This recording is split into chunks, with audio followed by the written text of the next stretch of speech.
नमस्ते साथियों। 23 मई से लेकर के 5 जून तक नव भारत साक्षरता कार्यक्रम के अंतर्गत गतिविधि कैलेंडर राज्य शिक्षा केंद्र के द्वारा जारी किया गया है। जैसा कि आप देख रहे हैं, यह राज्य शिक्षा केंद्र का पत्र जो कि 9 पृष्ठों में दिया गया है। यहाँ जो भी जानकारी दी गई है बहुत कम समय में सारगर्भित जानकारी इस वीडियो के माध्यम से हम आप तक प्रेषित कर रहे हैं।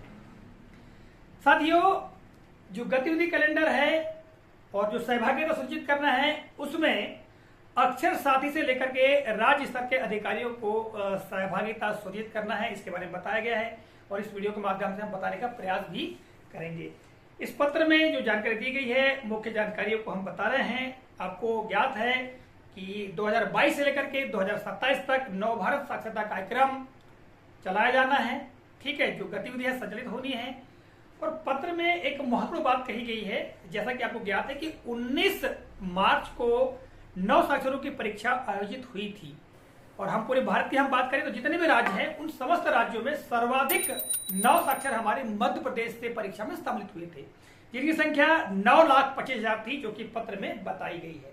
और ये हमारे लिए गौरव की बात भी है। इसमें जो कहा गया है कि जो गतिविधि कैलेंडर है वो आपकी ओर प्रेषित किया जा रहा है और कार्यक्रम का संचालन करना है।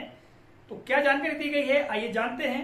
और यहाँ पर एक महत्वपूर्ण बात भी कही गई है कि 7 जून 2023 को राज्य स्तरीय समीक्षा बैठक का आयोजन होना है और उस समीक्षा बैठक में जो जानकारी चाहिए गई है वो जानकारी भी हमको तैयार करके प्रेषित करनी है वरिष्ठ कार्यालय को।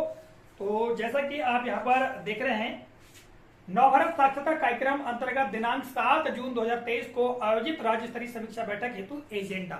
अब एजेंडा क्या है? पहला बिंदु है कि साक्षरता कार्यक्रम अंतर्गत जिला, विकास खंड एवं संकुल स्तर के सह समन्वयकों की जानकारी प्रपत्र 1 में दी जानी है। यहाँ आगे प्रपत्र भी दिए गए हैं, उन प्रपत्रों को भी मैं आपको दिखाने का प्रयास करूंगा। दूसरा है साक्षरता कार्यक्रम अंतर्गत ग्राम स्तर पर संचालित सामाजिक चेतना केंद्र की जानकारी प्रपत्र 2 में सामाजिक चेतना केंद्रों की जानकारी देना है।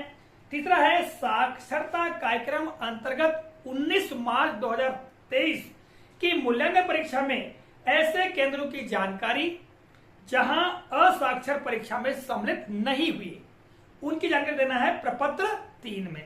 प्रपत्र 3 भी अभी हम देखेंगे। चौथा बिंदु है मूल्यांकन परीक्षा में उत्कृष्ट प्रदर्शन करने वाले विकासखंड एवं संकुल स्तर की सूची, ये प्रपत्र 4 में देना है।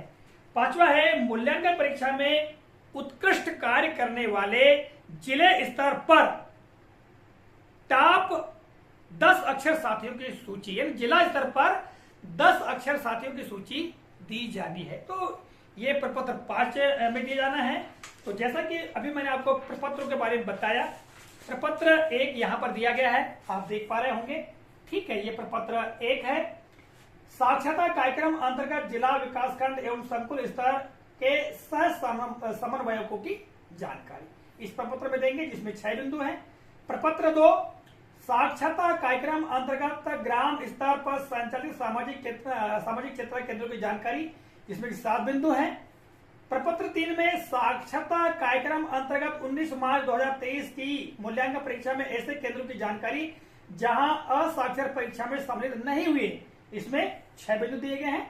तो ये तीसरा प्रपत्र हुआ। और आगे हम देखें प्रपत्र क्रमांक 4, तो 19 मार्च 2023 की मूल्यांकन परीक्षा में उत्कृष्ट प्रदर्शन करने वाले 2 विकास खंड एवं 5 संकुल केंद्रों की जानकारी, जिसमें की 8 बिंदु दिए गए हैं।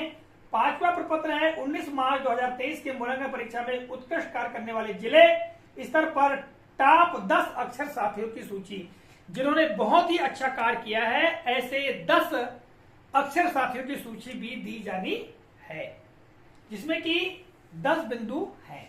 तो इस तरह ये 5 प्रपत्रों के बारे में हमने जानकारी आपको दी। इसके पश्चात आगे हम देखते हैं नव भारत साक्षरता कार्यक्रम के अंतर्गत 23 मई 2023 से 5 जून 2023 तो गतिविधि कैलेंडर। तो गतिविधि कैलेंडर में क्या क्या होगा? पहला बिंदु है कि दिनांक 19 मार्च 2023 को आयोजित नव भारत साक्षरता कार्यक्रम अंतर्गत आयोजित मूल्यांकन परीक्षा की समीक्षा। इस समीक्षा होनी है, जिसमें समीक्षा के बिंदु यहां दिए गए हैं। स्थान, के संबंध में जानकारी दी गई है। जवाबदारी किसकी होगी, सहभागिता कौन कौन करेंगे, ये बताया गया है।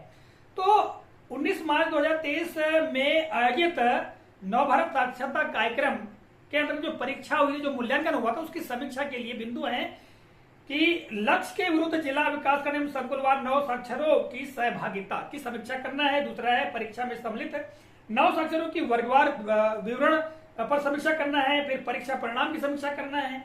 ठीक है, ऐसे परीक्षा केंद्रों की सूची जिन्हें परीक्षा केंद्र बनाया गया था परंतु वहां परीक्षा आयोजित नहीं हुई, सूची तैयार कर जिला कलेक्टर को कार्रवाई हेतु प्रेषित करने के लिए कहा गया है। ठीक है, तो ये 19 मार्च 2023 को आयोजित नवभारत साक्षरता कार्यक्रम के अंतर्गत आयोजित मूल्यांकन से संबंधित समीक्षा थी। दूसरी गतिविधि क्या है, समस्त शासकीय उच्चतर माध्यमिक विद्यालय, हाई स्कूल, माध्यमिक शाला, प्राथमिक शाला स्तर पर संधारित साक्षरता पंजी का अद्यतन। साथियों, ये बहुत ही महत्वपूर्ण है। बहुत सारे विद्यालयों द्वारा हो सकता है कि ये साक्षरता पंजी संधारित नहीं की गई होगी, केवल प्रपत्रों को रखा गया होगा। तो इस बात को ध्यान पूर्वक सुने और जान लें कि जो पंजिका है उसका संधारण करना है। साक्षरता पंजिका का हर विद्यालय में संधारण करना है, जिसके लिए गतिविधियां यहां पर दी गई हैं। 2011 की जनगणना के अनुसार बसाहट में असाक्षरों की संख्या के विरुद्ध साक्षरता पंजी में दर्ज असाक्षरों की सूची के अतिरिक्त शेष असाक्षरों का चिन्हांकन कर पंजी में दर्ज किया जाना। ठीक है। दूसरा है 19 मार्च 2023 की मूल्यांकन परीक्षा में सम्मिलित नव साक्षरों के प्राप्तांक एवं परीक्षा परिणाम की जानकारी साक्षरता पंजी में दर्ज करना। तीसरा है आगामी मूल्यांकन परीक्षा हेतु असाक्षरों को चिन्हित करना। चौथा है साक्षरता पंजी में नव साक्षरों की समस्त जानकारी संकलित करना। परिशिष्ट 1 यहाँ दिया गया है, देखो सबसे नीचे सबसे अंत में, यहाँ मैं अभी बताऊंगा आपको, सबसे अंत में ये परिशिष्ट 1 दिया गया है। तो इस परिशिष्ट 1 में नव साक्षरों की समस्त जानकारी संकलित करके रखना है। तो साथियों, ये हमारे नोडल अधिकारियों के लिए, शिक्षकों के लिए बहुत ही महत्वपूर्ण है। इस बात को विशेष ध्यान देवें। ठीक है। फिर यहाँ स्थान दिया गया शाला स्तर, जवाबदारी नोडल अधिकारी की होगी, समस्त स्टाफ की होगी। ठीक है। सहभागिता कौन कौन करेंगे उसकी जानकारी दी गई है। अगली गतिविधि जो है तीसरा ये है कि मूल्यांकन परीक्षा में उत्कृष्ट प्रदर्शन करने वालों की सूची। ये परिशिष्ट 2 दिया गया है।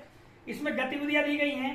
पहला है राज्य से प्राप्त लक्ष्य से अधिक नव साक्षरों को सम्मिलित कराने वाले जिला स्तर पर जिला प्रौढ़ शिक्षा अधिकारी, जिला परियोजना समन्वयक एवं जिला सह समन्वयक, विकासखंड स्तर पर बीआरसीसी एवं विकासखंड स्तर पर सह समन्वयक, संकुल स्तर पर संकुल प्राचार्य एवं संकुल सह समन्वयक की सूची तैयार कर राज्य को प्रेषित करना। ये गतिविधि है। ठीक है। दूसरा है परीक्षा में 30 से अधिक नव साक्षरों को सम्मिलित कराने वाले अक्षर साथियों की सूची वरीयता क्रम में तैयार कर राज्य को प्रेषित करना, ये है। और जो अगली गतिविधि दी गई है समीक्षा बैठक का आयोजन। तो ये जो बैठकों का आयोजन है वो कहाँ का होना है, किसकी जवाबदारी होगी, ये सब सारा कुछ यहाँ दिया गया है। गतिविधियों में क्रम 1 पर कलेक्टर, मुख्य कार्यपालन अधिकारी, जिला पंचायत की अध्यक्षता में बैठक का आयोजन होगा। जवाबदारी के बारे में यहाँ जानकारी दी गई है। सहभागिता कौन कौन करेंगे उसकी जानकारी दी गई है। हम आगे अगर देखें बिंदु क्रमांक 2 पर, तो यहाँ बिंदु क्रमांक 2 दिया गया है प्रौढ़ शिक्षा अधिकारी, जिला परियोजना समन्वयक की अध्यक्षता में, है ना, ये बैठक का आयोजन होगा। यहाँ पर जवाबदारी दी गई है। फिर तीसरा है विकास खंड स्रोत समन्वयक की अध्यक्षता में बैठक होगी। ठीक है। और कहाँ होगी इसके बारे में जानकारी दी गई। इस तरह से संकुल प्राचार्य की अध्यक्षता में भी होगी बैठक, है ना, संकुल जन शिक्षा केंद्र पर होगी। ठीक है। और यहाँ जन शिक्षा केंद्र पर बाहरी संकुल प्राचार्य की जवाबदारी होगी। तो यहाँ पर सारी जानकारी यहाँ दी गई है। फिर 5वां जो बिंदु है यानी 5वीं जो गतिविधि है वो ये है कि प्रचार प्रसार एवं वातावरण का निर्माण। तो इसके अंतर्गत गतिविधियां क्या क्या होंगी। पहला है रैली, संगोष्ठी आदि का आयोजन करना। दूसरा है नारे का लेखन करना। तीसरा है नुक्कड़ नाटक तैयार करना। यहाँ स्थान दिया गया है। जवाबदारी किसकी होगी, सहभागिता कौन कौन करेंगे, इसके संबंध में जानकारी दी गई है। और 6वीं जो गतिविधि है वो है मॉनिटरिंग की। तो मॉनिटरिंग में गतिविधियां क्या क्या है, सामाजिक चेतना केंद्रों पर कक्षा संचालन। दूसरा बिंदु है पुस्तक दान कार्यक्रम से प्राप्त पुस्तकों द्वारा पुस्तकालय की उपलब्धता। तीसरा बिंदु है पठन पाठन सामग्री की उपलब्धता। और चौथा बिंदु है साक्षरता पंजी में दर्ज असाक्षरों एवं अक्षर साथी की उपस्थिति। तो ये गतिविधियां स्थान की बात की गई है। यहाँ जवाबदारी किसकी होगी। ठीक है। तो ये गतिविधियां दी गई हैं और परिशिष्ट 1 में जो असाक्षर है उनसे संबंधित जानकारी का प्रारूप यहाँ पर दिया गया है। परिशिष्ट 1 में सामाजिक क्षेत्र केंद्र अंतर्गत संधारित साक्षरता पंजी का प्रारूप। तो इसको अवश्य देखें। इसमें कुल 16 कॉलम दिए गए, खंड दिए गए हैं, जिसे कि जो विद्यालय स्तर पर नोडल अधिकारी है, ग्राम स्तर पर जो नोडल अधिकारी उनकी जवाबदारी होगी, शिक्षक स्टाफ की जवाबदारी होगी इसको तैयार करना है। तो साथियों, इस वीडियो के माध्यम से सत्र 2023-24 के लिए जो गतिविधियों का संचालन होना है उससे संबंधित जो महत्वपूर्ण जानकारी है, इस दिशा निर्देश की, उसको हमने इस वीडियो के माध्यम से आप तक प्रेषित करने का प्रयास किया है।